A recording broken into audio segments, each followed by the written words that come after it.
Zee 24 तास एक पाऊल पुढे। गोंदियामध्ये भात शेतीच्या कामाला आता वेग आलाय। गेले 3-4 दिवस चांगला पाऊस झालाय, त्यामुळे पेरणीची कामं पूर्ण करण्यासाठी शेतकरी बांधवांची लगबग सुरू झाली।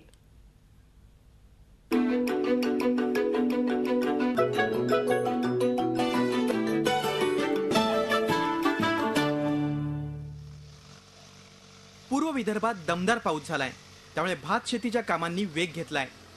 राज्यात भाताचं कोठार मानल्या जाणाऱ्या गोंदिया जिल्ह्यात सध्या शेतकऱ्यांची मोठी लगबग पाहायला मिळते। भंडारा आणि गोंदिया जिल्ह्यात भात शेतीचं प्रमाण मोठं आहे। पाऊस चांगला झाल्यानं पेरणीच्या कामांमध्ये शेतकरी व्यस्त आहे। 3-4 दिवसांपासून जोरदार झालेल्या पावसानं गोंदियातील नद्या दुथडी भरून वाहत आहेत। तसंच धरणामध्ये सुद्धा पाणी पातळी वाढली आहे। गोंदिया जिल्ह्यातील गोरेगाव, सडक, अर्जुनी, तिरोडा, देवरी या तालुक्यातील 60% पेरणीची कामं पूर्ण झाली आहेत, तर आमगाव, मोरगाव, अर्जुनी या तालुक्यातील पेरणीची कामं अंतिम टप्प्यात आली आहेत। आता सध्या आपल्या रोवण्याच्या कामाला सुरुवात झालेली आहे। पाऊस वगैरे कसा आला? पाऊस वगैरे ठीक आहे।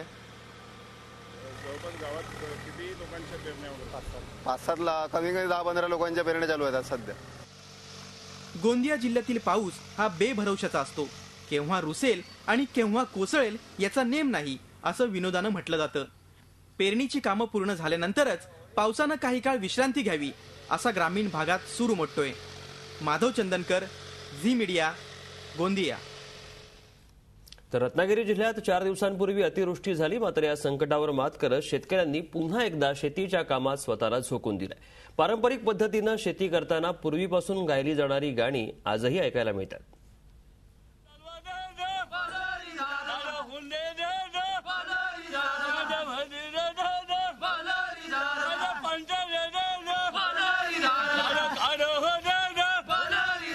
कोकणात भात शेती करताना पूर्वीपासून गायली जाणारी गाणी आजही अशीच ऐकायला मिळतात। भात शेती इथल्या शेतकऱ्यांचं उत्पन्नाचं प्रमुख साधन। एप्रिल महिना सुरू झाला की कोकणातला शेतकरी शेतीपूर्व कामांना सुरुवात करतो। जून-जुलैमध्ये मग पेरणी, लावणी अशी कामं सुरू असतात। सर्वत्र यांत्रिकीकरणानं शेती सुरू असताना कोकणात मात्र आजही बैलजोडीच्या साहाय्यानं शेती केली जाते।